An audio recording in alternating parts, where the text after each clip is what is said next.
My name's John van Nostrand, and I've led a Jane's Walk for the last 15 years called Summerhill Rosedale, where I walk through neighborhoods, both those kind of neighborhoods, the north end of Rosedale and Summerhill. This year I'm calling it Anthropocene Toronto 220, because what I've realized in the 15 years that there's a major interaction of nature with building and with the development of this part of the city. And it's impossible to draw the line very clearly anymore between what is nature, and what is nature that's been created, and then what's distinctly urban. So you'll see in the walk that we look at a lot of urban places, but also look at a lot of natural places. And it's one of the most mixed-use neighborhoods in Toronto. It actually is a relatively high density at low heights, but has shops, parks, used to have small industries. It has businesses still, and a whole variety of housing types, from high-rise towers for sort of lower income households, right through to Rosedale for the ultimate luxury, and everything in between. So the walk tries to take you through all of that, and we'll start off at the former North Toronto Station.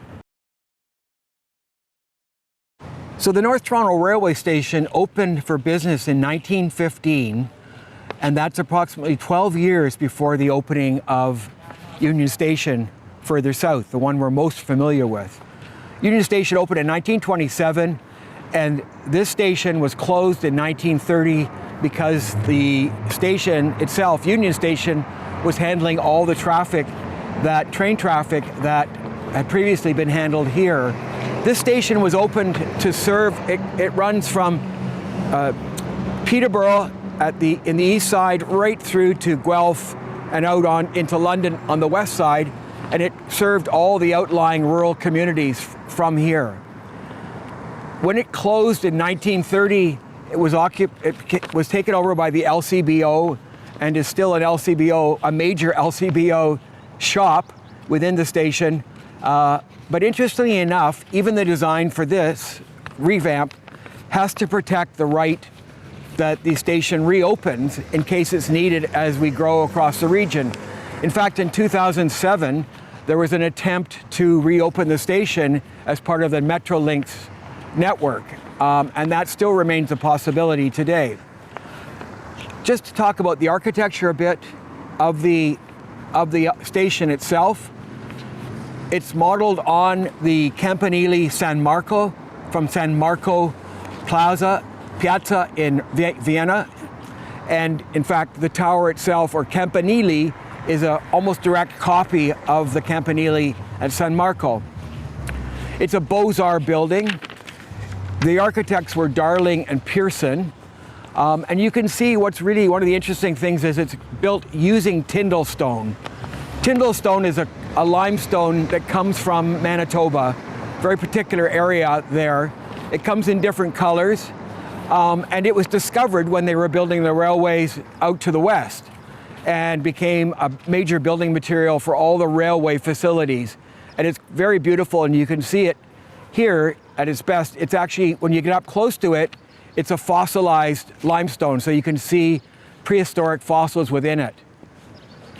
What happened more recently is that this had a vast yard associated with it to the east, and that yard was owned by Marathon Realty, the realty arm of CP, who eventually sold it. And so in the 1990s, these two apartment towers were built, and the place was named Scrivener Square, renamed Scrivener Square, and the small park went in here in front of the station. Actually, we're also now looking at a new building site. So between me and those towers, between where I'm standing, or the Yonge Street and those towers, there's a new 28-story tower is planned right in this area here, taking out the existing liquor store, beer store. So now we're on the north side of the station and looking at the development that happened in this area as a result of the station opening in 1915 and what's happened since. So we're looking at a power station, first of all, that was built originally at that time to provide power to the station, but has since been upgraded to serve the larger neighborhood. Interesting enough, Birch Avenue, which is what we're looking at here, was created when the railway station was created for the construction period, but it actually led to the tennis club that was created for the workers at the station, and also the Cottingham School was created. The other thing that's interesting about Birch is it's a street that many of you will know in the painting world as the street that was painted by Christian Flug, along with Woodlawn, where we'll go later. So many of her most famous works are slightly west of here, looking south to the city, but bringing in all the infrastructure that she used to dwell on so carefully. Then over on the north west corner of Birch and Yonge is one of the surviving hotels, which has recently been, I think, repurchased. But you can see the hotel facade, etc. And then there were shops and restaurants that went beyond that. And just ahead of us here on the east side of Yonge, where you see these shining towers, a new office block, and then condos beyond, is where the original Ports of Call hotel, very famous hotel, not just for passengers using the trains or coming and going, but also for entertainment and dancing, etc. And the Ports of Call was replaced in the 1970s, late 70s, by the condominium, and most recently this office building. And further along to the east, you see the townhouses we were looking at previously that were built on the railway lands on this side of the tracks. So we're looking south here on Yonge Street from Summerhill Bridge, and you can see the station. So it's a pretty key location, and of course you can walk from here right down to the lake, but later it became a major transit route, first for the earliest trams in Toronto or streetcars came up to Bloor, and then were extended later on up to Woodlawn. All of that, of course, was replaced by the subway itself. So we're looking at the east side of Yonge here, and the development that's happened I described earlier of condos and offices, and new development further to the north here of condos as the street heights on Yonge have changed from 5 stories to 12 stories or 10 stories.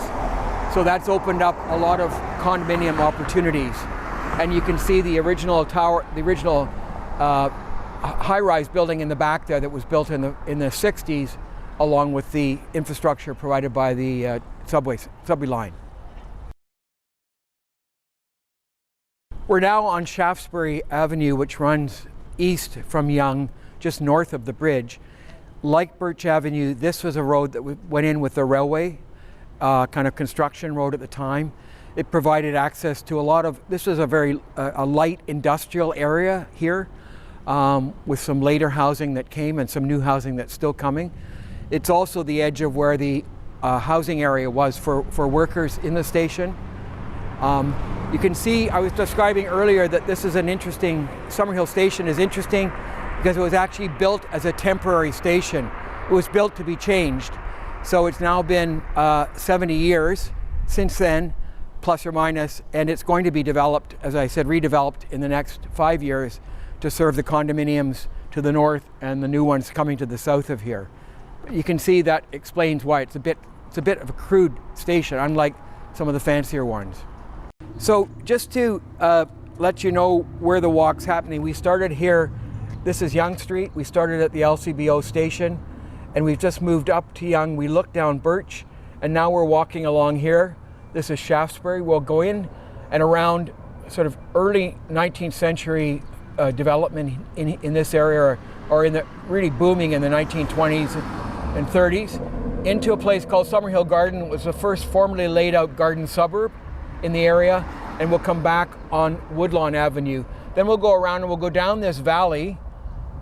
We'll take the old St. Clair diversion, we'll go down the valley, and we'll come back through Chestnut Park. This is Rosedale, built in the 1890s, when it was served by this reservoir which was the first reservoir in Toronto, built and opened in 1893 to serve 100,000 people. It now serves 1 million people and living from here right up to the top of Vaughan. So there's a major reconstruction going on to address the growth implications of that for the reservoir. So we're now walking in a lane that runs north off Shaftesbury back into what was one of those early, I would say, light industrial areas that relied on transportation from the adjacent train. A lot of those buildings are now residential, but originally this was an industrial area. So these are newer houses, of course, very chic now to have. It's a laneway house, or this is actually a laneway neighborhood, and you can see ahead of us, the houses at the end here are ones that front onto Summerhill Avenue, which is the original major street through this area.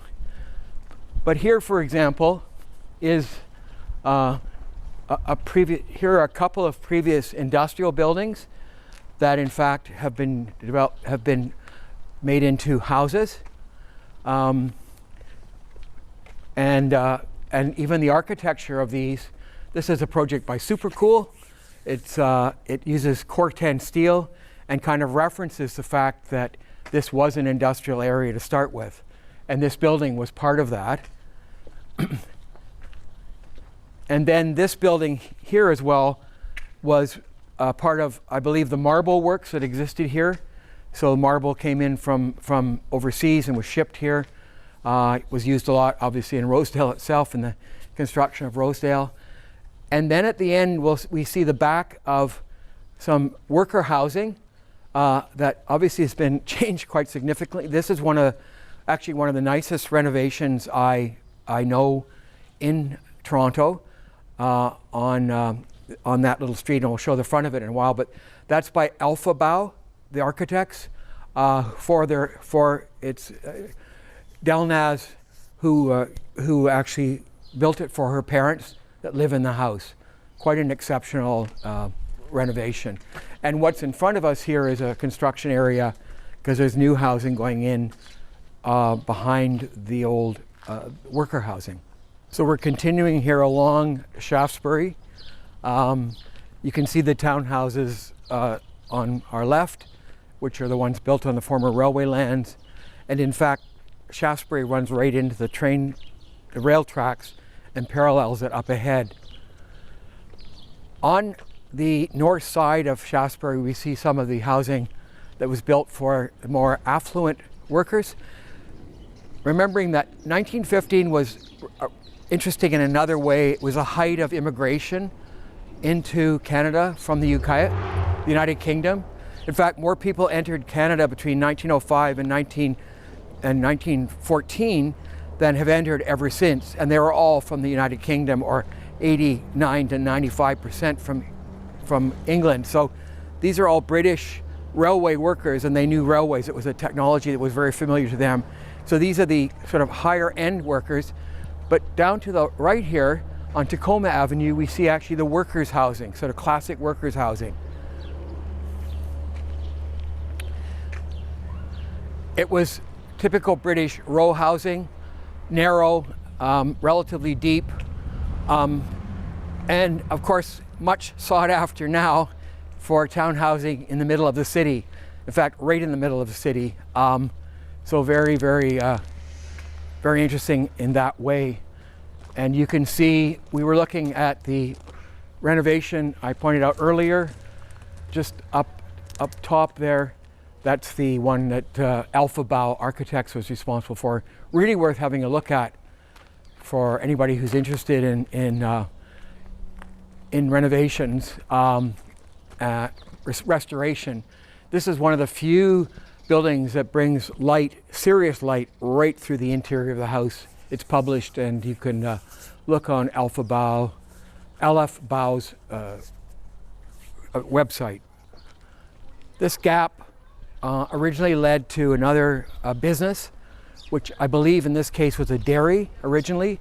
You can see it's quite a large lot that was developed for town housing in the middle of the block between Shaftesbury and at some point later on, and we'll see another example of that further along.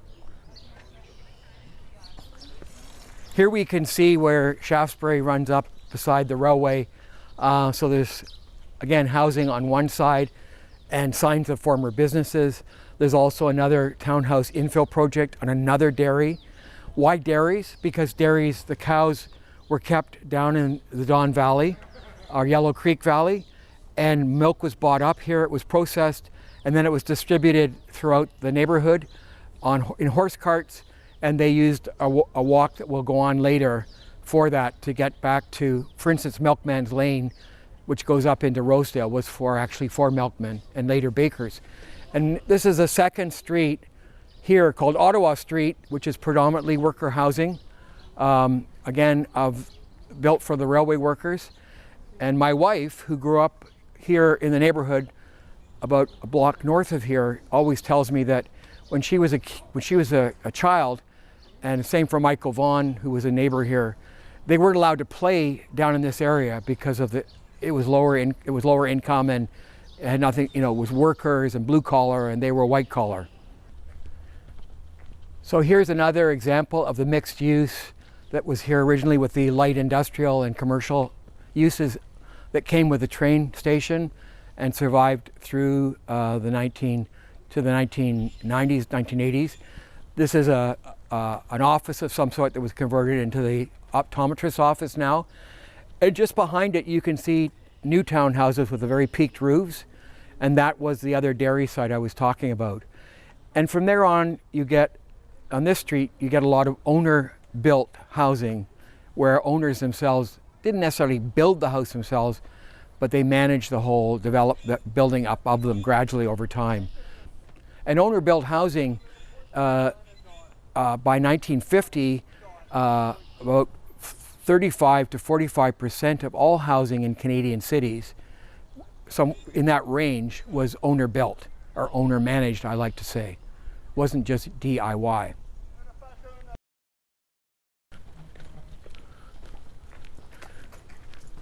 So this is the second street of original railway worker housing that was built a la British models for the same in England.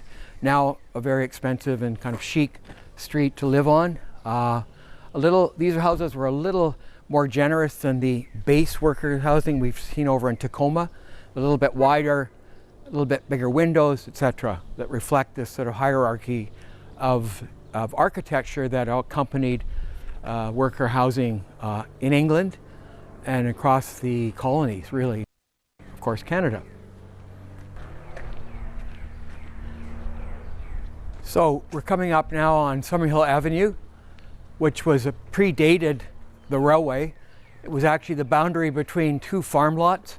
So farm lots north of Yonge Street, they ran in an east-west direction.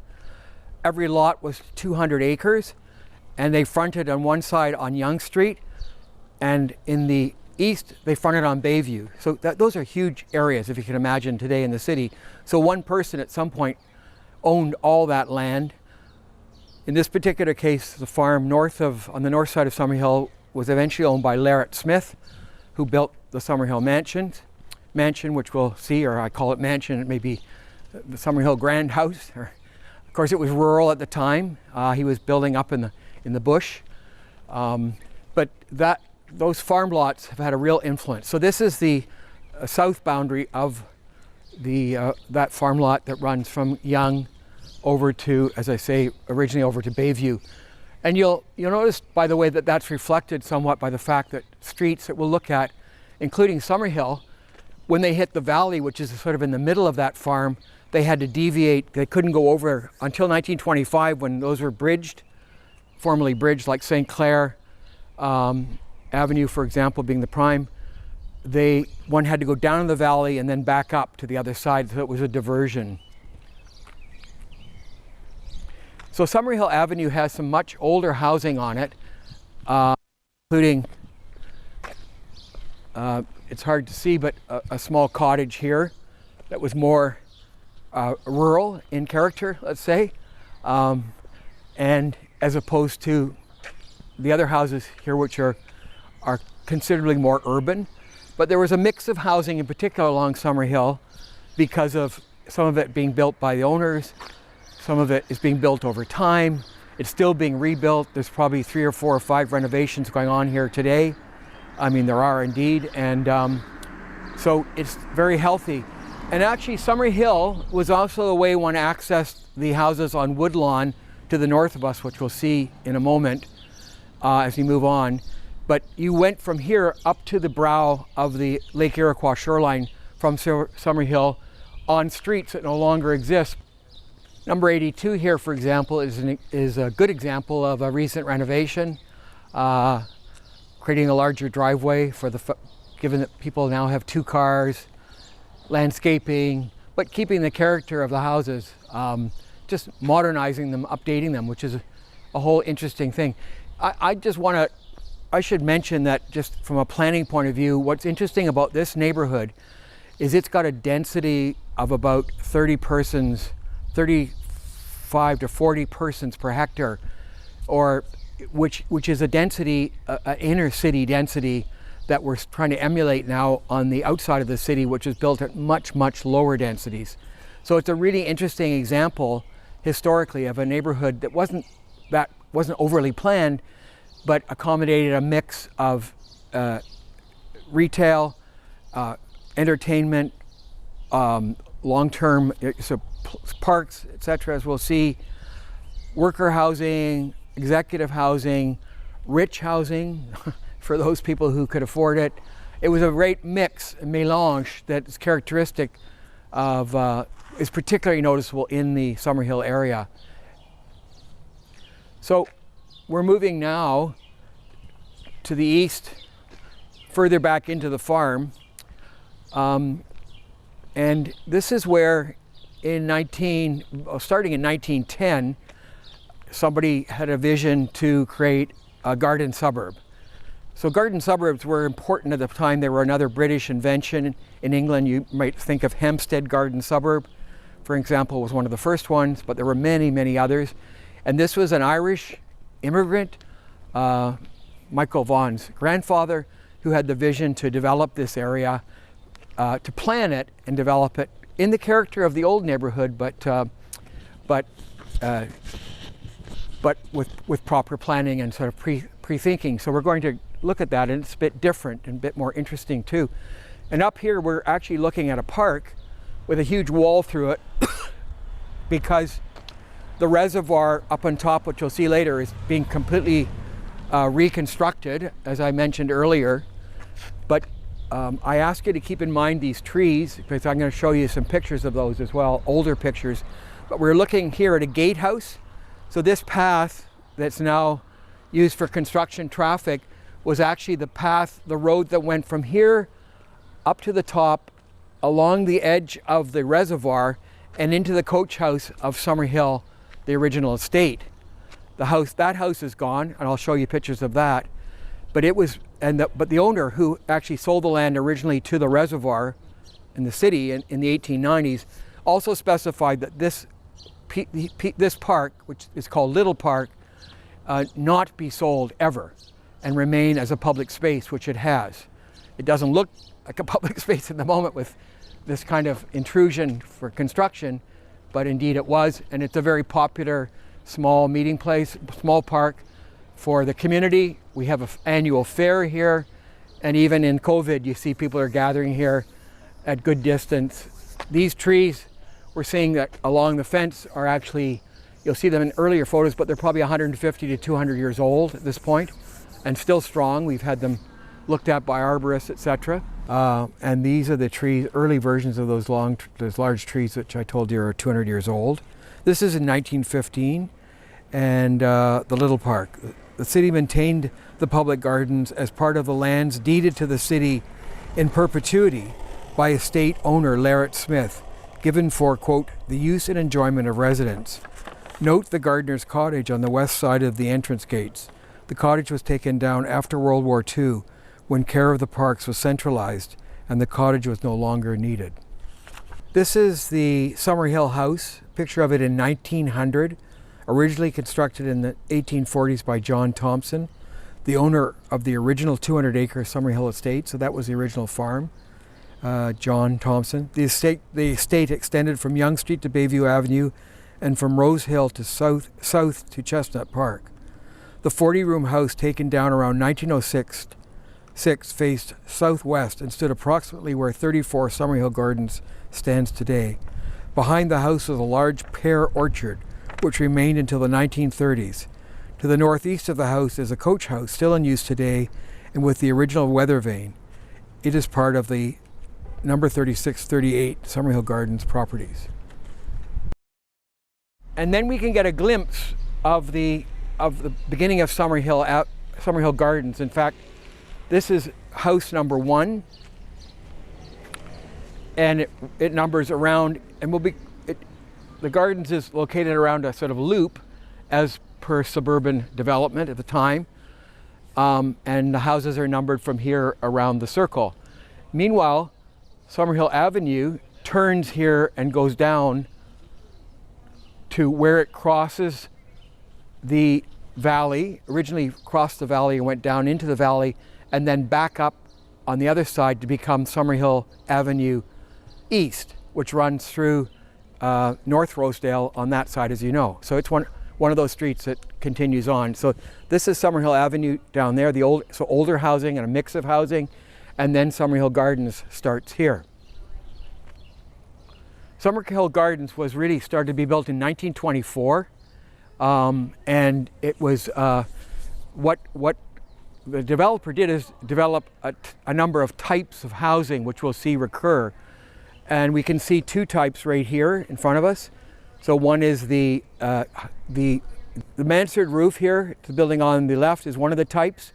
It was located in 2 ways. One, lengthwise to the street, which is the example at number 3, or Broadway to the street, which is number 1.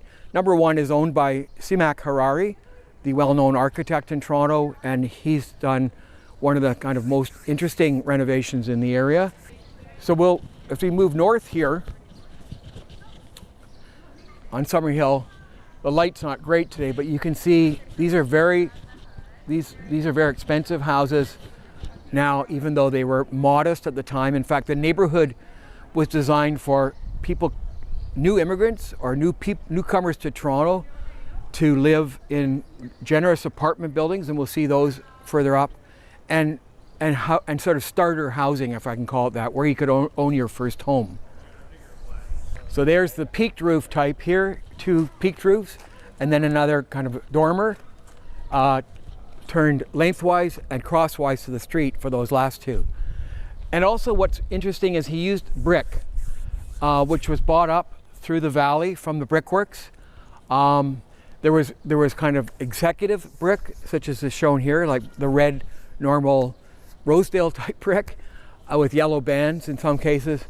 But he also began to use a brick that was the faulty bricks that were discarded, that nobody thought looked attractive. And he picked those up for a lower price, I presume, and they characterized many of the houses that were built as part of the development between the 20s, 30s, 40s, and 50s.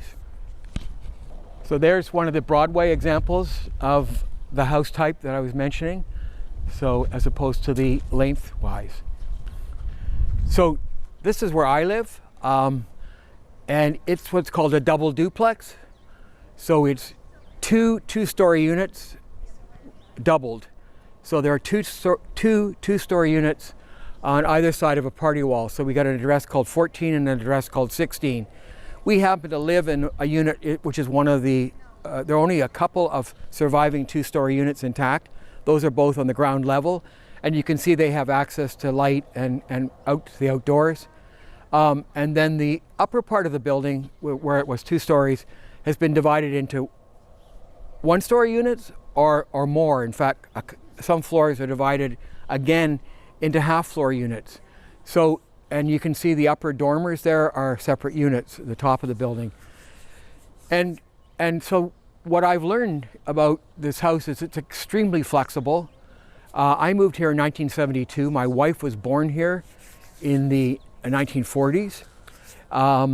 And she didn't live here all that time, but we moved back here after we had come from overseas. But she did move back herself in 1972, I believe it was. Anyway, she grew up here, and she has many, many, many friends, as do I now. For the last, I moved in here in 1980, well, 1976, I guess, really, but then we went away for a few years. But so many friends who we grew up with and kids, and it was a fantastic building type socially, not just affordability-wise. This is the brick I was talking about that was misfit brick. It has a particular name, but you can see it's rough and multicolored, some yellow, some red, and so that was used pretty extensively in the houses that were built by Grandpa Vaughan, who was the developer. And that allows us, in fact, to show what houses were built then and what houses have been built since.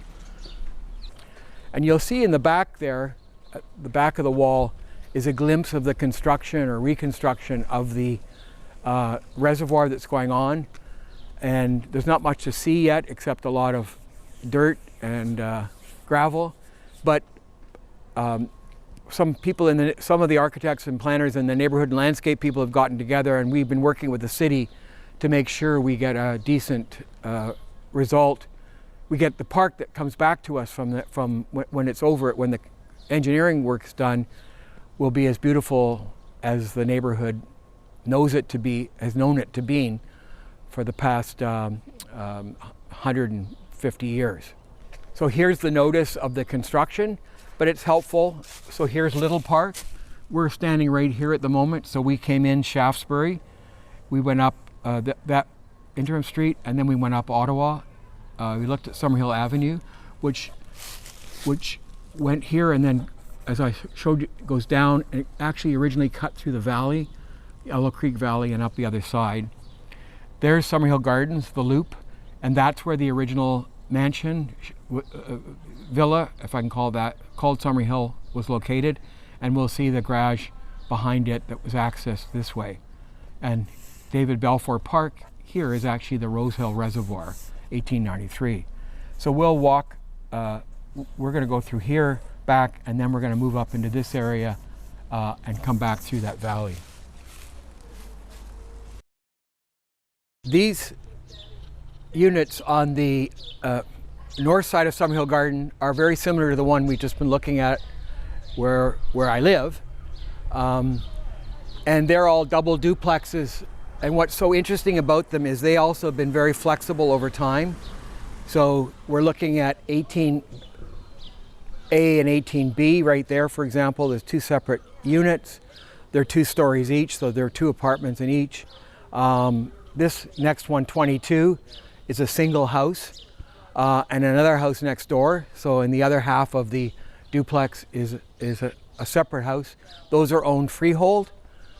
The next house is a half of one of those kind of houses, but is an entire family, just a single family house, but was 3 or 4 apartments at one point, etc., all along here.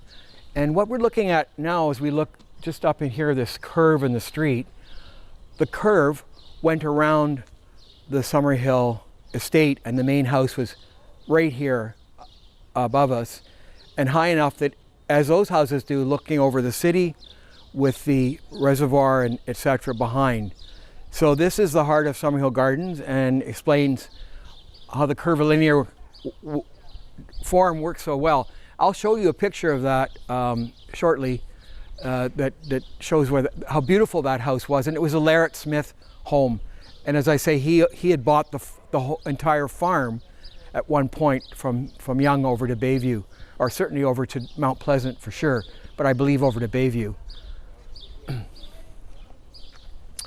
And you can see that from the Anthropocene point of view, what's happening here is a gardening of the Iroquois shoreline. Essentially, this slope, which comes right to the street here, is the bottom of the Iroquois shoreline, which is a natural feature here that the original Summerhill house sat on. But you can see this side of it's been quite, let's say, well, civilized or humanized. Some of it's very natural, some of it's very ornate and planned, etc. But it's all person-made, if we can call it that. There were a couple of very large houses that were built here on the site of the Summerhill estate before, I think, before the other houses were built. This is one of them right here. And we'll look up the lane of this house because it actually leads to what was the gatehouse, the stables for Summerhill estate. And there you see it at the top. So it's from that original period. And we'll just walk up here, I think.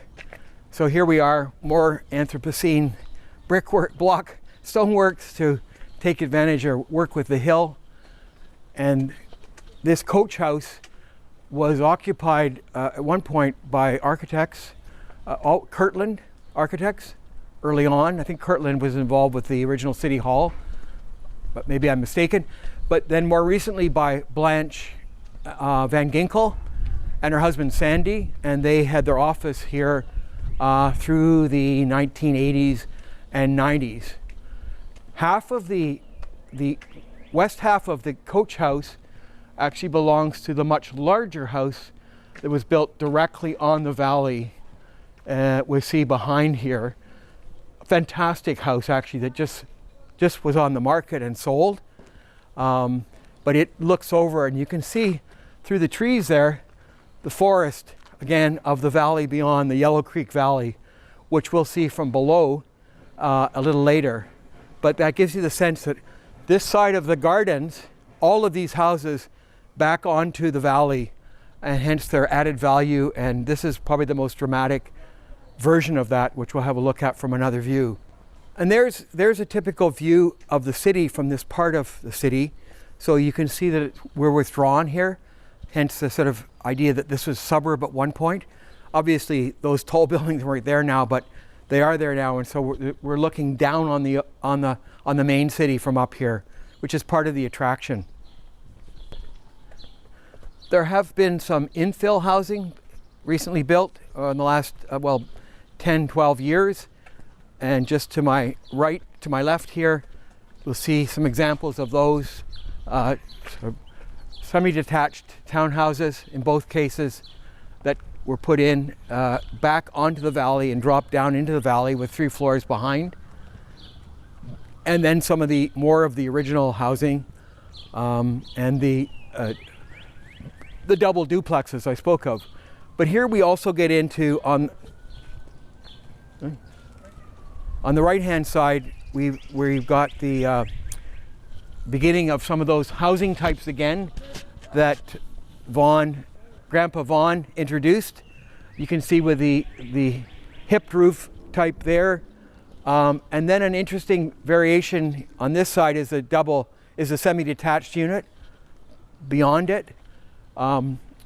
Made to look like different types of housing, and these are all from a kind of an idea that this suburb was in nature, and that these are cottages that were sort of symbolically sort of assumed that they were always there, although they weren't, but they're made to look like they were.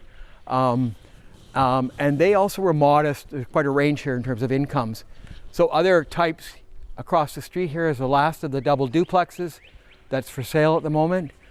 And some of the larger hip roof types. This one here, for example, which is probably is the largest example, I think, around. Another example here. So these types dot throughout. Some of the houses are indeed owner built, not just recently, but over time. So some people you could buy a vacant lot and build your own house, provided it kind of met Mr. Vaughan's standards. Here's another variation of the hip roof. So half the house is a hip roof house, and the other half is set back, but is in fact, they share a party wall and a separate unit altogether. So again, these are all interesting. There are a lot of interesting lessons in this community in terms of housing affordability, although the prices are all pretty high now. But there was quite a range at one time. and it's the range that's missing in our newer suburbs. There was even at one point a small apartment building here, a walk-up apartment was built, and that was replaced by this duplex, a very modern sort of design by Vitco, I think it is, Vitco Architects. And at the time, everybody freaked out, basically in the neighborhood, about the size of it, etc. But it's an as-of-right building. And that's an interesting point because, in other words, it has a full 3 floors. If you go along the street, as we go along the street, we'll see some units that are only 2 stories high. These were actually built by the Department of Veterans Affairs for returning veterans after the Second World War. And they're modest, but still are selling for $1.5 million these days. And here's another variation of the hip roof type with the brick we talked about earlier, the recycled brick. This is 2 units as well, split in the middle of the hip. And then we see, so here are the DVA houses on either side, row houses, modest row houses, but in this case, ones that back onto the valley behind, and you can see the forest behind and the valley behind. This end unit is interesting. It's just been bought, and modest as it was, it has a very large lot, and it's had a nice addition put on it, and these people have excellent relationship with the valley. Of course, they're also close to the train, but you get used to the train in these areas and all along here. In fact, all through North Rosedale, people are close to the train tracks. So here we are at the bottom of Summerhill Avenue, and we were looking from up there earlier down to here. And so this was the original road, and this is a diversion of that road, went through here before the train tracks and down into Yellow Creek Valley, out to where Mount Pleasant is now, and then back up and through North Toronto as Summerhill Avenue East. But let's just go and have a look at what's behind here. What does this valley look like?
rocky edges and rocks in the middle to sort of cut down to just allow for a more gentle and less destructive flow, and at the same time creating additional park space or open space to either side of this. So it's quite a very, very interesting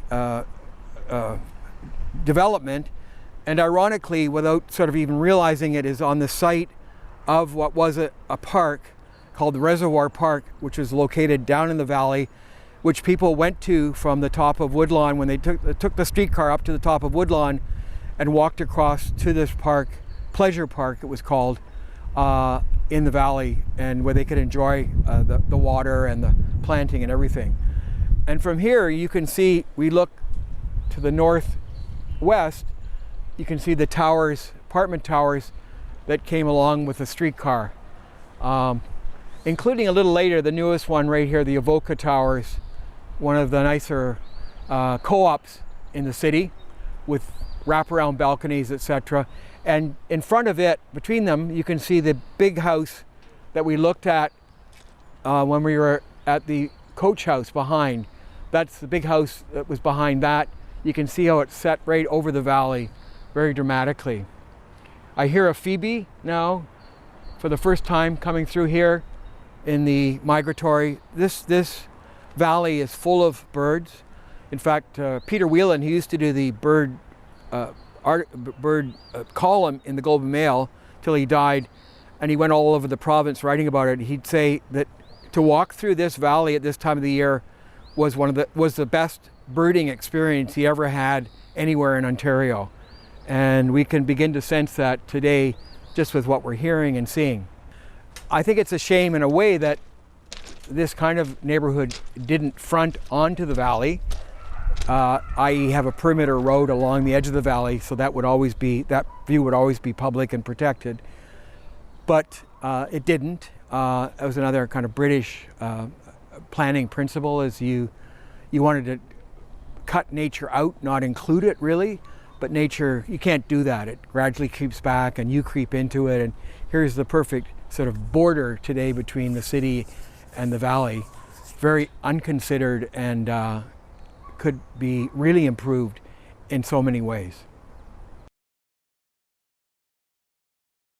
So here we are at Woodlawn and Yonge, and we're west of Yonge at this point, and you can see, you're looking in the distance, Woodlawn goes right through to Summerhill Gardens. It goes to the little park and it dead ends there. But you can see, even from here, the verdure, the tree, the growth. It's like the forest is up at that end. The city is right here. Again, part of this whole Anthropocene idea. And you can see here too that we're in the middle of the hill here, the old Yonge Street hill, which used to go up to the gallows, in fact. And you'll see what's very noticeable here is Woodlawn's quite a bit wider, and that's because at one point the streetcars that came up Yonge Street from the lake would turn here and go back down Yonge Street. So this is wide enough to do that. So people came here to go home to Summerhill Gardens at night, after work or whatever, or they came here even earlier to go to the pleasure park that I talked about that's in the valley itself. And they walked across there on Sundays for picnics and that kind of thing. And then up the hill here is of Woodlawn West, going up towards De La Salle, which was another one of the early estates along the Brow, because the Brow attracted people who live downtown Toronto to have a second home up outside the city in the natural suburbs originally, and then in the garden suburbs later on. And what's interesting about Woodlawn and the street to the south of it is that they were all part of something called the Woodlawn Estate. And we're going to go in and see the house that was the first house built in this estate, and also the owners of which later subdivided the land on either side of the estate to create Woodlawn and the houses south of here to capitalize on that and create enough money to look after the land, a huge piece of land that still exists in between the two. Woodlawn, the estate, was actually accessed directly off Yonge Street with a driveway. And we'll see up here where you access it now. So we're coming up to the gateway into the Woodlawn house, the new gateway that came with the subdivision of this street. And the current owner, Michael Vaughan, who's the grandson of Grandpa Vaughan, who I talked earlier about, is the person who developed Summerhill Gardens.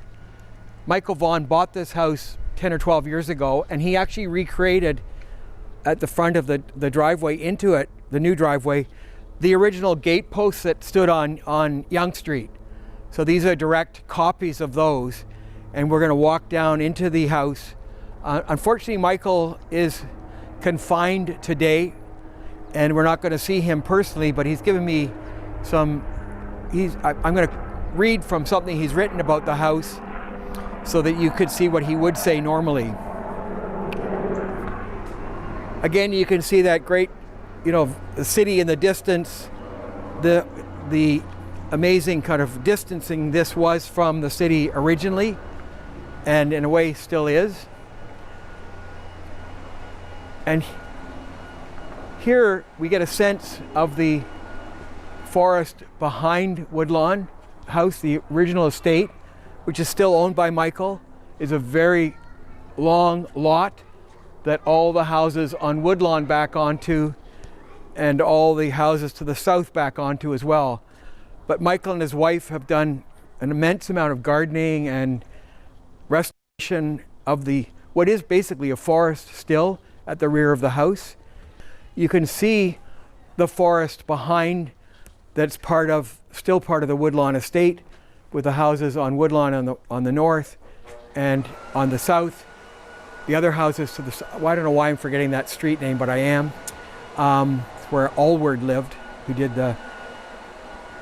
Allward, who did the Vimy monument, lived in there. But you can see the extensive forest here of the original shoreline, the original Iroquois shoreline, and probably very much a trail along here for First Nations at the time.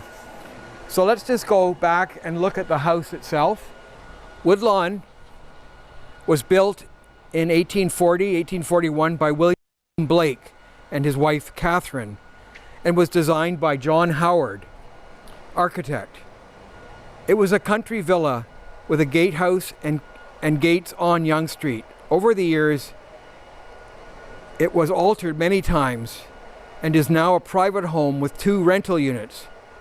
What you see today is part of the original front of the old house, together with a small house that was stuck on the south part of the front in 1889. It was not designed as a city house, but as a country villa. The Blakes were Irish gentry, so it has strong Georgian overtones, but was built when the winds of change were blowing hard. It was a time of the upheaval in every sense. Victoria had recently ascended the throne. The rebellion of 1837 was just over, and it was in with the new and out with the old. The original house was Georgian in plan, but picturesque in expression, reflecting the Regency architecture of the time. Blake was a young barrister and bought the property likely to rescue a prominent rebel from buying this property seized by the family compact. Blake became the first Chancellor of Upper Canada, a prominent lawyer, orator, and politician. One of his sons founded a prominent law firm, and another became the Premier of Ontario, a member of Parliament in Britain, and the head of the Liberal Party of Canada. Blake sold the property to his law partner, Joseph Curran Morrison, who was a famous lawyer, politician, judge, based on head of the first railway in Toronto, hence the station south of here, art collector, horticulturalist, and so on. In the 1880s, Woodlawn was a prominent gathering place for the elite of the day. Over the years, Woodlawn has evolved, which is the key to its salvation today. Just about a quarter of the original house remains. It evolved to a private tennis club for the children of Morrison, greenhouses for food during World War I, and income property, a private dwelling, and now a home with 2 rental units. It has a large garden and was reimagined and designed to open to the garden in the picturesque tradition. The name Woodlawn shows the spirit of the times. The city and the world were moving from military occupation to back to nature. Later, Summerhill was built across the street, then Rosedale just north of the east side of Yonge Street.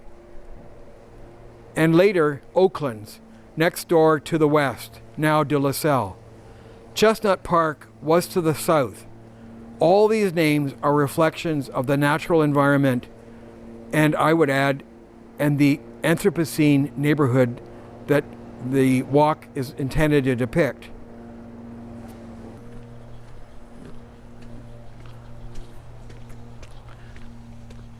So let's walk over to the other side of Woodlawn. That's Woodlawn east of Yonge, and have a view of a few interesting points there. This is interesting as well, that there are of course many more churches in these neighborhoods in the 1930s and up to the demise of sort of religion, or the current demise. And this is actually one of 4 churches that were within 5 minutes walk of here. And it's one that was turned into a condominium, I would say probably 15, 20 years ago. So that's an interesting other example of the kind of recycling that's going on, has gone on in the area. Maybe someday it'll go back to being a church, or even a mosque for that matter. So here we are at Yonge and Woodlawn, looking west. So that was the farm from Summerhill up to St. Clair was one farm at the time. And we'll walk down there further, but you can see what's happened on Yonge Street above here. There's some modern condos that have been built, but they're framed in by these older condos, such as to the right here, the much higher rise condos that were built in the 50s and 60s.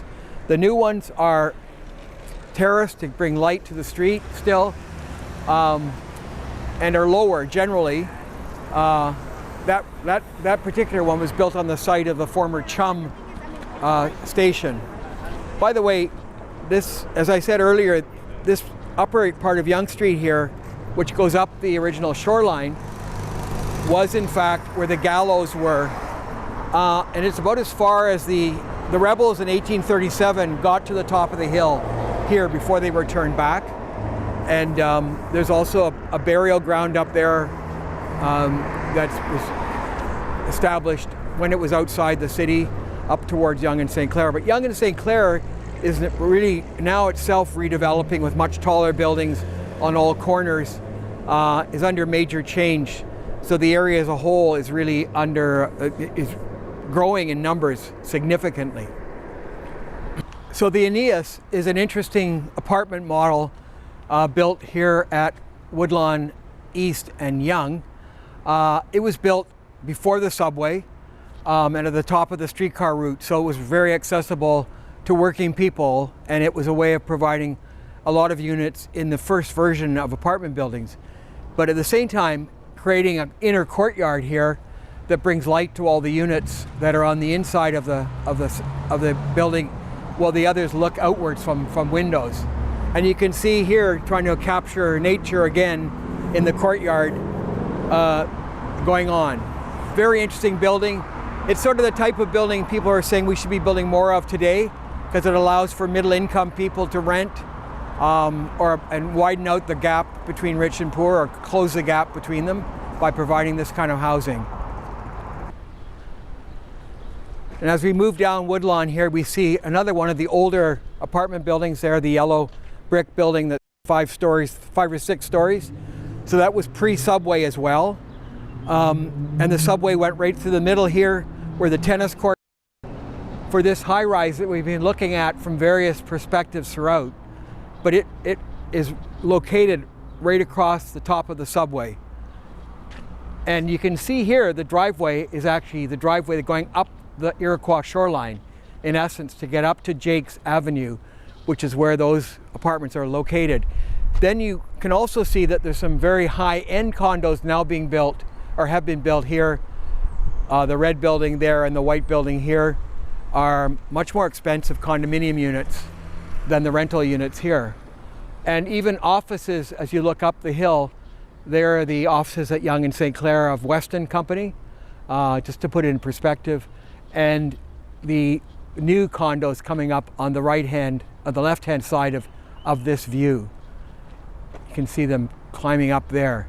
So it's quite a melange of higher density housing, all to do with this subway that came through here. Sometimes parts of the subway were just left open as green space, and it's always sort of astounded me that this green space remains inaccessible. I'm not sure who owns it, but it could be an asset on its own, but it just hasn't been opened up. They have kept the old subway. For instance, they have restored, these are the railings that used to cover the view down into the gap before it was filled in. So they've just been restored recently and down there. So there is a kind of heritage of the subway. And you can see the subway path, you can see it from here as it leads downtown and right between the condos that are further south here. That is on the east side of Yonge near Bloor.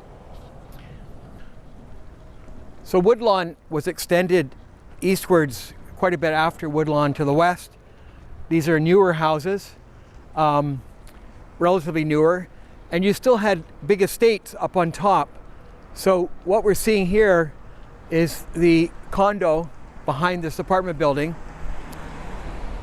The condo here actually is part of a property that extended right down to Woodlawn Street, probably even further originally. And the house still remains up there. It's still an office building, but offices for public organizations. But there you get a sense of the real clash between the new urbanization of this area with the original forest growth that ran along the escarpment. And further up here, you can even see another sort of interesting clash. Really interesting socially, in the sense that this is a YWCA building that was built here in 1950 because land was cheap then and slightly outside the city, but you could still get here by streetcar, of course. And it remains. It's a women's shelter still to this day. Very few people know that, except of course the people right across the street. And there are some tensions there sometimes, but generally they're welcomed here. And it shows that, again, as part of this whole mix of uses, there isn't really much more mixed use. There isn't another mixed use neighborhood of this height and this distribution of buildings anywhere else in Toronto that I'm aware of. So we'll keep going here. They've even tried to restore the limestone ridge, all artificially, as some kind of remembrance of the shoreline itself. Because when I say shoreline, Lake Iroquois shoreline, what I mean is that Lake Ontario was called Lake Iroquois, and the water level came right up to here, to this shore. So it's an ancient shoreline that extends right through the city of Toronto and out to the Scarborough Bluffs. So yeah, there we see that it was erected in 1957. Young Women's Christian Association, still that, but the YW is now a provider of affordable housing for women. And actually we've worked with them as architects and developers on some projects. But very interesting to be right here in this neighborhood. And in the non-COVID times, we actually usually meet here and talk with the manager of the building who can tell us more about it, because even a lot of neighbors here don't know it exactly. And then we'll see further along here, we still have the kind of raw edge of the natural edge hinted at of the original shoreline on the right-hand side, or the north side of Woodlawn East. Sorry, the left-hand side of the north side of Woodlawn. And we'll see two of the original houses that were built on the hill as well. Two of those they're a little later than the estates, but you can see the size of them and how they were built to overlook the city. And you can see that the very large one there. And also just along here we see what was the Bongard House, which is the original house on the land that the Y was built on. Bongard left their estate, their house, which is there, to the Y. So the Y kept the house and added the building in front of it to the same height, interesting enough. So really interesting here display. These are high-end apartments in the middle. Lots of renaturalization of the slopes. The next people want to tell you that was never natural. It's always been a lawn, and here are the tulips to prove it, that this is how they see it. And then the people further along again are sort of letting it look like it's renaturalized. But one of the really, really interesting things here is that for this big house in the middle, there was a road to it originally from Summerhill Avenue. So there was actually a road open here. And I'm going to take you back down behind these two houses and show you a house that survived that. It used to be in the middle of the block, sort of like the Woodlawn, but on the road between Summerhill Avenue and this house. So we'll just go down here. It's under construction now. It's being renovated and expanded, but it's behind, so it's part of this property here. It was the Endicott residence. For those of you who are NDP, you'll know the Endicott name. And Giles lived here until he died. And it's going to be difficult to show you this, but there is a house here. So that's the house that was located on a road that ran from Summerhill up to the house to the north, to the edge. So those bigger houses sat with a huge lawn in front of them all the way down here.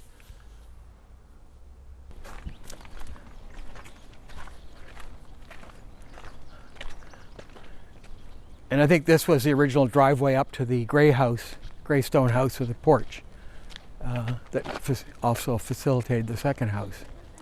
So then we're now back to the little park here. We just have a quick look there with the wall. We're on the other side of that construction wall that runs through the park as it's being, as the reservoir is being rehabilitated up on top. But you get a sense from this view of the park itself, or the poor state that the park is in anyway at the moment. And again, just to put you in perspective, we're looking across there at the north side of Summerhill Avenue. So again, that's the house that I live in, my family lives in. And you can see that's quite a large building when you start to look at it. And it goes back. And then we're seeing just behind it, the pump house. The end of our garden is the pump house for the reservoir. And this is the little park, or this half of the little park. And already they poured the new stairs. Sorry, up there. So these are the trees looking from the other side. And up here they've already poured the stairs. We could probably walk up there, it's the best we're going to be able to do. So again, now we're walking up the escarpment again. It's open in between here because that was the driveway up to the stables that belonged to Summerhill Estate. And as we walk up here, we'll see other hoardings, but you get a bit of a sense of the size of the reservoir itself. So there's the Avoca apartments up there on Rose Hill and Avoca Avenue. This is the pump house here on the right that's being restored. And you can see the construction that's underway here, including the restoration of one of the original stairs. So that's the plateau of the subway, the reservoir up top. And there's a goose, just to keep the place wild. And we're looking there. So that driveway to the old house, Summerhill House, would have come up here and then gone parallel between the pump house and that large tree. And then you can see in the distance the Yellow Creek. So this is the largest open space public open space in Midtown Toronto, and extremely valuable because it's also the entrance a major entrance into the valley system for all these kind of new people who are coming to live here. Very important, and also obviously very important to our neighborhood here, but a very interesting combination of public utility reservoir with public space. It hasn't always been that way. It was open water. When my wife was a child here, it was fenced off. It was an open reservoir. They used to hop the fence and go swimming in it, but that was totally illegal. It was closed in after the Second World War for safety reasons. People were, in fact, in both wars, there was a platoon stationed at the reservoir to protect the water from being poisoned. And then it got covered, so that addressed that. And it's just being recovered for the first time in 50 years is what's going on here, as the roof needs to be re-waterproofed. And you can see the apartments beyond here, which would be the people who will make use of this wonderful new park after the geese move on. There's also all kinds of nesting birds up there already, like the killdeers, red-winged blackbirds, all those kinds of things. Okay, so we're now up on Jakes Avenue, which is between Woodlawn and Rose Hill as we move north from Summerhill Gardens. And we're looking straight ahead of us at the same hoarding, or the reservoir again, and the steps leading up to the top of the reservoir. And you see in the distance the valley, the Yellow Creek Valley, with the full trees and the forest there. So this is one of the streets that people used to go down to get to the park when it was down in the valley on the other side. When I was first here, these were all single-family homes. I'm sorry, that's not true. This apartment came in the 60s. It was a later apartment. And here's one of the original houses on the street at the back of the Bongard residence. And this is the one that was where the high-end condo we saw from below was located to sort of match this house. So that was part of the older fabric of the area. And across the street is Breton Place, which is a very successful new high-rise, relatively new high-rise. It's very difficult to get units in. And at this time of in the COVID period, this is alive with musicians every night at 7:30. People waving to people. And then we see some additional new condos out on Yonge Street there. So these are the newer variety, which are built where there was just shops, low-rise shops previously, and buildings like the Chum Station and the old Cineplex offices. And as we move along here, we are looking up at Yonge and St. Clair, the EQ Bank there. That whole intersection is being redeveloped with new high-rise. Even the Westons are redeveloping their office building and the parking lots behind for much higher density housing. And you can see beside those, as we move further along here, are the older apartment buildings, more of them, that were built in association with the subway in the 50s, 60s, and 70s. So you can see their very extensive period of growth, all of whom are people, some working in the area, but a lot using the subway to move back and forth downtown. So you can see the much higher density here. A much less Anthropocene part of the city, more urban, so it's sort of the opposite of the Iroquois shoreline. It's the built-up part of the neighborhood and our kind of service center.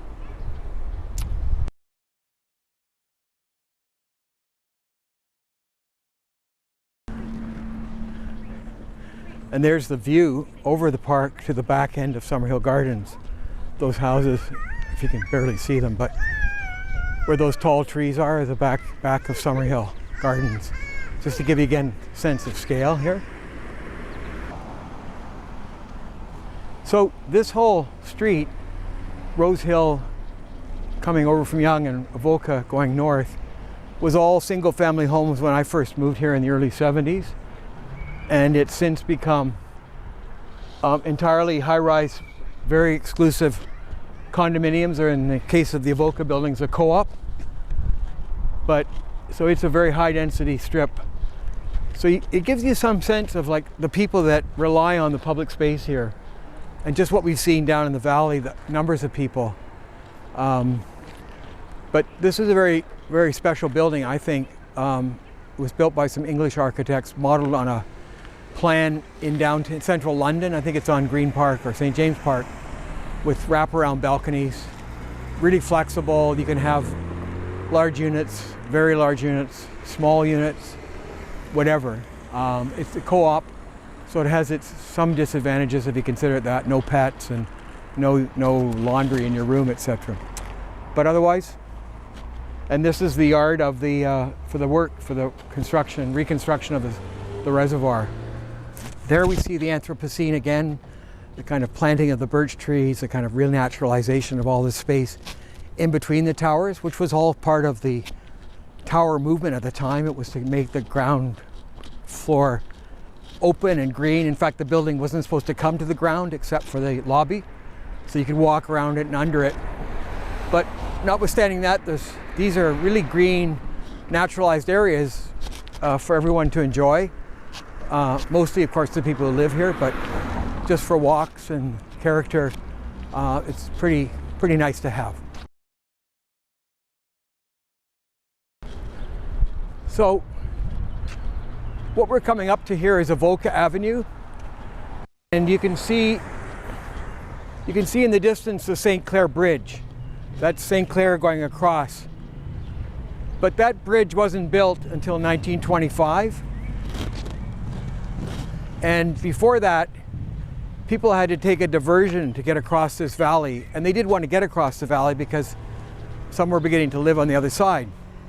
So what you're looking at here, the railing along the far side there, that metalwork railing, was actually the railing of what was originally St. Clair Avenue. And what it did is it led down, came down here, and we'll go down the road there, which is the St. Clair diversion, where St. Clair went down the valley, crossed over, and came back up on the other side, where now Inglewood Road is, or Inglewood Avenue. And this is a real sort of, a lot of people aren't aware of that and why this work is here, but that's why. Really interesting bridge itself, of course a heritage feature now, and we're looking down into the Yellow Creek Valley and the bridge over. So you can see again, this is called the Vale of Avoca in the Yellow Creek Valley. So the Vale is a very deep, well-defined ravine, in which this is. Quite dramatic bridge crossing it as a result. But if we just go along here a bit further, we'll go down the old diversion. And you can see here that this is also very close to the reservoir itself. So a lot of people, especially on bicycles and whatever, when that reservoir will be open again, they come through here on the way downtown as a major bike route to avoid Yonge Street. But also it's a park, so they aren't allowed to just speed through it. It's being reconfigured to make sure they slow down the bicycles, but bicycles can still commute daily through it. So here's the diversion down into the valley. And we'll go down here for a little bit just to give you a sense of what's down here. So here we are just looking in. We're looking across to Inglewood in the distance, so the other side of the Vale.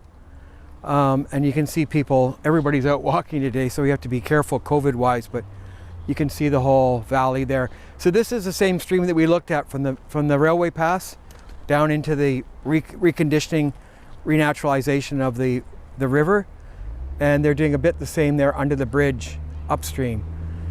But that stream has caused real erosion alongside of it, so TRCA are taking that on with vengeance. So we'll just go down here because actually it leads to where the original Rosehill Reservoir Park was, which people don't believe now that it could even be there, but it was demolished in 1954 after the Hurricane Hazel, but it's still there, and we're sort of in the neighborhood working to kind of restore it as a public space and not just somewhere outside of everyday life, but something we can use like it's being used today, but for unusual reasons.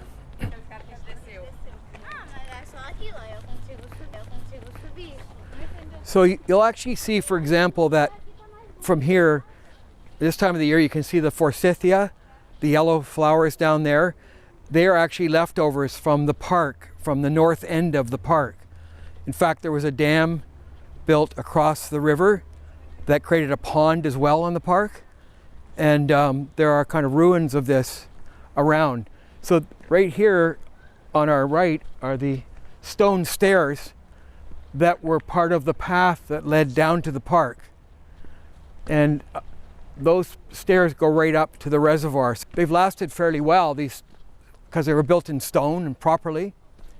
And so you've got these kind of ruins around, but all had to do with this being a park down below. It must have been a fantastic park, I think. And just up there, it's hard to see. It's lead right up to the reservoir level. So this rough route that we can see across here is actually the original path from the bottom of the stone stairs across here. We can see some ruins. They're difficult to see, but in there, the stone steps that are left right here that people walk down into the valley. Can you imagine this? I mean, this is like everyday public life in the 1890s. And here we see a junction of that walkway. You can see the steps here coming down, and then the path going down further on down to the park here, or you can go ahead, but I think we'll go down here. So these are all here from the 1900, sort of plus or minus 1900 period. And were built, well, they've been sort of sometimes partly restored, but they give an amazing access to what was the park. It's hard to see from here perhaps, but there's an embankment over there, which you can see the well-trod path there. That embankment was part of the damming of the river at that point to sort of control it, because from there south was the reservoir park. Well, actually, that's not quite true. From the forsythia south was all parkland, open, no trees. It was. I'll show you other pictures of the lawns and everything, and it was a very popular spot. So we're into the forest along the stream and the valley. This is another one of the elm trees. It's still alive, but won't be. This one's dying already. So we're going to lose all of those, and there's a whole program about how are we going to replace those? I don't know why I keep saying elm. I mean ash. These are ash trees. I'm caught up with the Dutch elm disease. These are ash, so the ash borers are the problem here. They've got in behind the roots, behind the bark, and they've killed these trees. And they're still in the process of dying off. So it's ash trees, not elm trees. So here we are coming down into what was the park. And you can get a sense almost of it. It's more open, and there's still a lot of flowers left over from the park period, the bluebells and marigolds and things like that, which pop up out of nowhere. So here's another part of the stair going down to the park. So it's been a very dry year, and this stream is very low in its run, but you can see in the foreground here some of the damage it causes and some of what it moves along when it's up. And in recent years, it's been coming right over this whole area in front of us, which you can still see is wet even recently. So we'll just go down a little bit further, but then I think we'll go to the other end. This is the Micklethwaite photograph of the reservoir park that I've been talking about all day that existed down in the valley. We saw the ruins of it. In fact, we walked down there just about this point, very same point, and that's what the park looked like in about 1915, when people could walk over to it. So it was very much a public Park. So here's the St. Clair Bridge, 1925. Opened the whole east side of Rosedale up for development, right over to Moore Park. Major connection, major challenge, major change that happened along with it. So again, St. Clair is the northern boundary of the farm that we saw the southern boundary of on Summerhill Avenue, just to give you a sense of the size. So those widths were about 1.25 miles, or almost 2 kilometers, if you want to look at it that way, of the farm.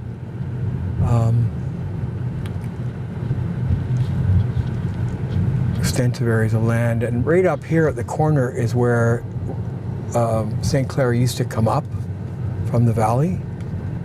It's right down this sort of driveway here that somebody then built on, but right here. So that was the old road down into the valley. And we're going to go down Mount Pleasant, which is a relatively new street that happened, was opened up as part of the traffic network in the 70s and 80s, or 60s and 70s, sorry, when they decided to use the valleys as major thoroughfares for roads. So it's nice to drive down and everything, but it's pretty damaging for the valley itself. And here up here is the train tracks crossing over Mount Pleasant that we were on earlier on the bridge. And on the right-hand side of is another pump house associated with a reservoir that pumps the water up to Vaughan for another 1 million people up there. Originally, the reservoir served Rosedale, the new development of Rosedale, so it actually had water and sanitation built into it, which is one of the first neighborhoods to ever have that, or first communities. So along our right here is the Yellow Creek Valley, and we cross over it here. Mount Pleasant crosses that valley, and it continues off to the left down to the brickworks. And what we're going to do, I'm just going to drive through Rosedale, but which is not the way it would have been seen originally, because it was all in the horse and buggy area of 1890. But here we go up into Rosedale. This is Roxburgh Street. That's one of the straighter roads through Rosedale. But I'm going to drive along Chestnut Park as sort of quintessential Rosedale, with its curvilinear streets and its traffic islands. And we'll see one of those right at this first intersection with Chestnut Park. So beautiful. It looks modest, but this little island here has a huge effect on traffic because it calms it down, and people aren't quite sure what way to turn. Some flowers in the meantime. It's been under construction, so it's a bit rough. So this is Chestnut Park, so the high end of Rosedale. Again, all of these houses back onto the valleys below, so they are chosen, but you would never see the valley, you don't know it's there. So Chestnut Park winds through here, and you can see it has its own lighting. It has brick sidewalks, unlike the rest of the city. And here's one of the more exuberant of the islands here, so these houses are pretty spacious themselves, but they're not as big as the ones we just saw, which were imitation Dutch, French, British in their origins. But you can see how spectacular it is here for walking through and obviously living in. There's another one of those islands. So it was calming to traffic, really not traffic that exists, and traffic didn't exist at that point. It was, as I say, horse and carriage. A lot of these still have their stables or back houses. So now we're going into the kind of newer part of Rosedale, relatively new. I mean, getting up towards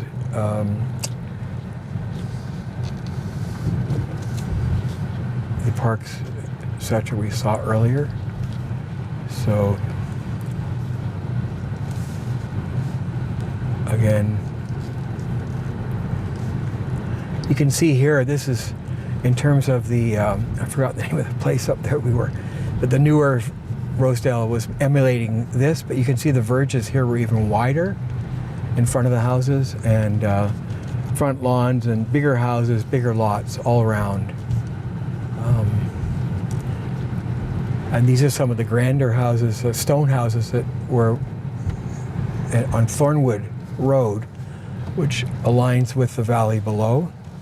And one of the few just walk-up apartments in Rosedale is here. But again, all these units on the east side look down over the valley behind. One of the grander houses beside the apartments here.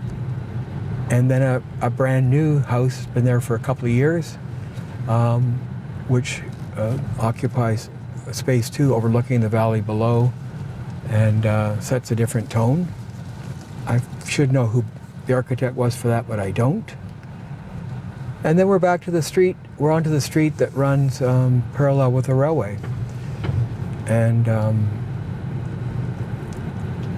behind which now is the new suburb that was built that we'll go through next.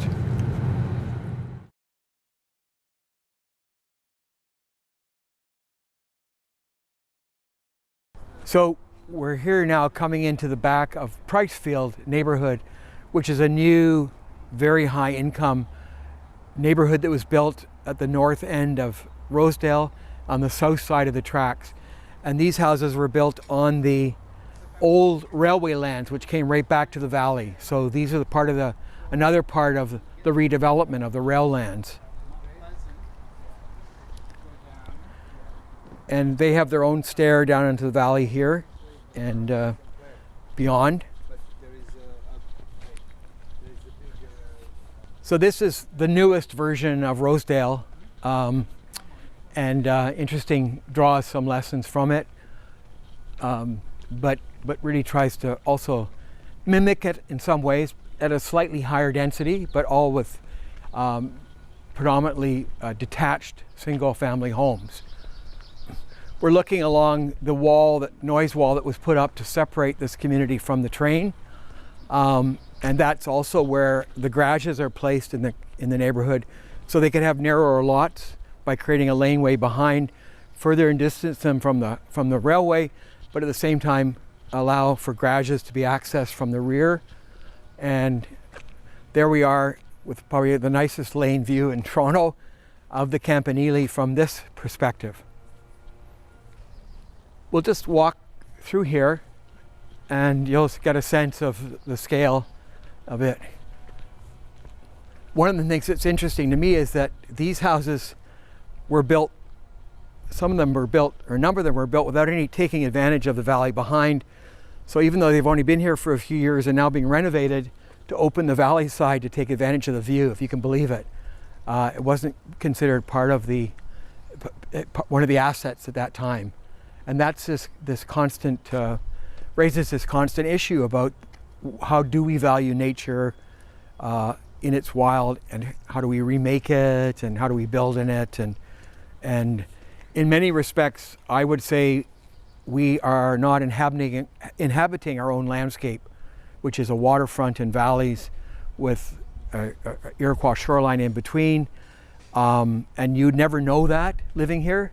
Those are all leftover parts of the city, and are not like the mountain in Montreal, for example, which became the major public space of the city. So we missed our chance to do that, but I think it's part of a reliance on British planning, which really like to suppress nature, one's relationship with nature, especially in the colonies. So here's a typical view of Pricefield, and you can see the housing types.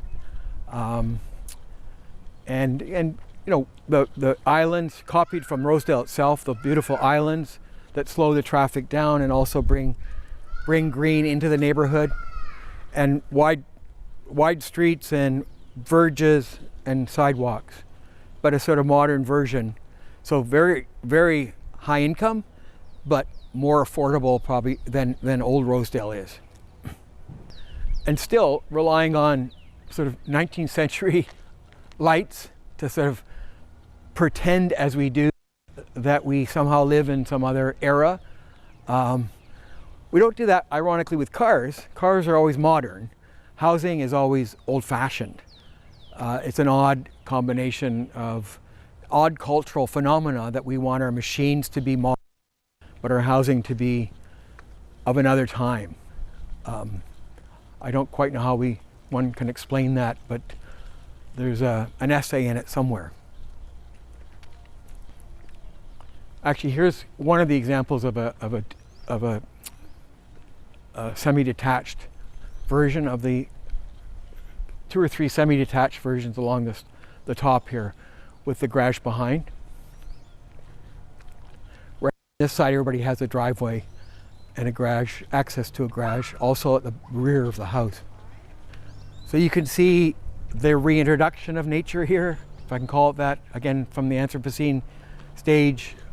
The sort of tree planting, the greening of the verge with hedges and flowers, the paying for full-size trees to be installed from the beginning, all the kind of attributes of what looks like an older neighborhood but is not.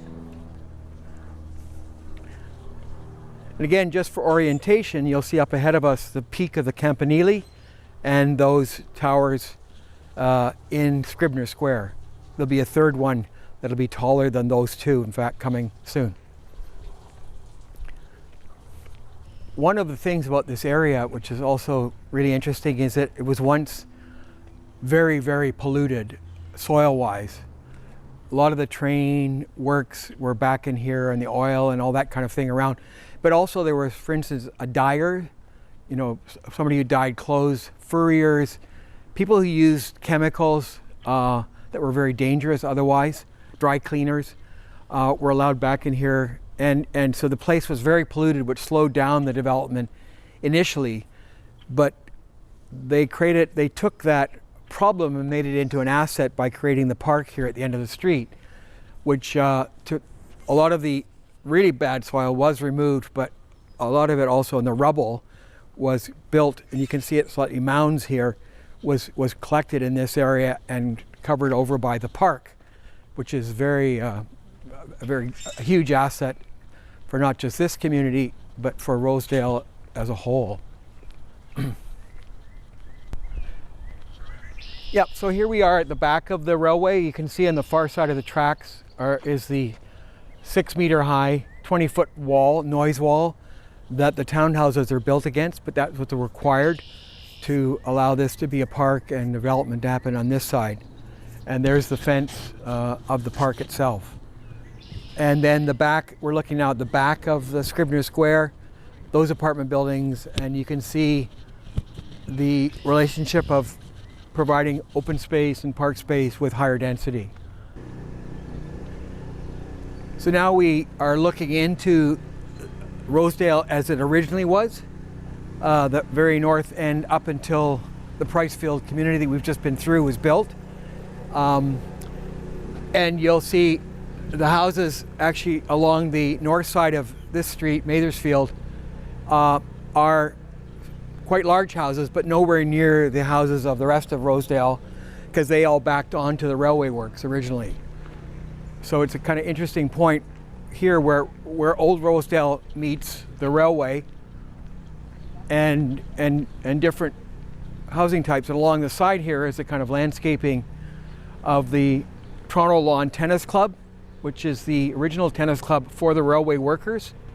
For the high-end workers, the low-end workers were at the Cottingham Tennis Club, which was along the tracks over in Cottingham at the end of Birch there. But this is the Toronto Lawn Tennis, which is a serious community asset now for Rosedale and surrounding neighborhoods. And from here we're coming up to Clooney Drive, which is one of the classic Rosedale streets from the 1890s. And you'll get a glimpse here of the older Rosedale housing, but you can see the similarities between what's happening on this side and the new Pricefield attempts to sort of copy it. But what's interesting too here is up ahead, for example, is an example of the naturalization, the renaturalization of the landscape, the public landscape. If you look at the tree there, so this attempt to again capture nature, work with nature, Rosedale was all founded on being in a suburb like Summerhill Gardens, but in nature, sitting in nature. So it's like, here's one vision of nature in the public realm or in the private realm, that somebody's mimicking what would happen naturally in the valleys, even when daffodils, bulbs, etc. are taken down there by animals. And on the other side is a very urban response to make a brick wall, highly symmetrical sort of plantings, and to really emphasize that this is not nature, this is a city. Right beside it is another sort of naturalization going on, if I can call it that. And an extreme version would be up on the verge here, which is sort of somebody's view of the wild that is in Rosedale, as well as the tame, as well as the big housing. So gardens are a very important part of all this, especially in a garden suburb. And the way gardens are created is indicative of what people's views are of where they are living. Or actually, if they're not entirely happy where they're living, they're an attempt to recreate where they'd like to be and to tell other people that that's the kind of people they are. So this is a perfect example of the kind of Gertrude Jekyll kind of garden in England, which is trying to sort of recreate with non-native plants for sure, some kind of idea of nature right in your front yard, not just your backyard. Again, so here's a duplex or semi-detached. At various times actually in the 70s and 80s, a lot of this housing was rooming housing, oddly enough, and people sort of forget that. But there was a period in there before the real economic boom that ended with COVID, but started whatever, there's various, 20, 30 years ago. In that period when things were down, people sublet rooms throughout Rosedale. And of course, what's happened in the last 10 or 15 years is getting rid of your roomers and going back to large single-family homes and or large apartments. Here's another example right beside it of probably two different owners and how they're dealing with it. But you could see how at one point these probably were apartments. They were close to the railway, and there was no park here. It was sort of the back end of Rosedale. So we're really coming to the end of the walk, which brings us back to Scribner Square and the railway. And this is the park, the Pricefield Park, that was created to deal with polluted soils, but also to provide green space for northern Rosedale and for Pricefield, the new neighborhood that we've been through. And that's the back end of the tennis club, the Toronto Lawn Tennis Club, and the bubble that's up to provide courts in the winter. And here we're seeing the back end of the Scribner Square apartments.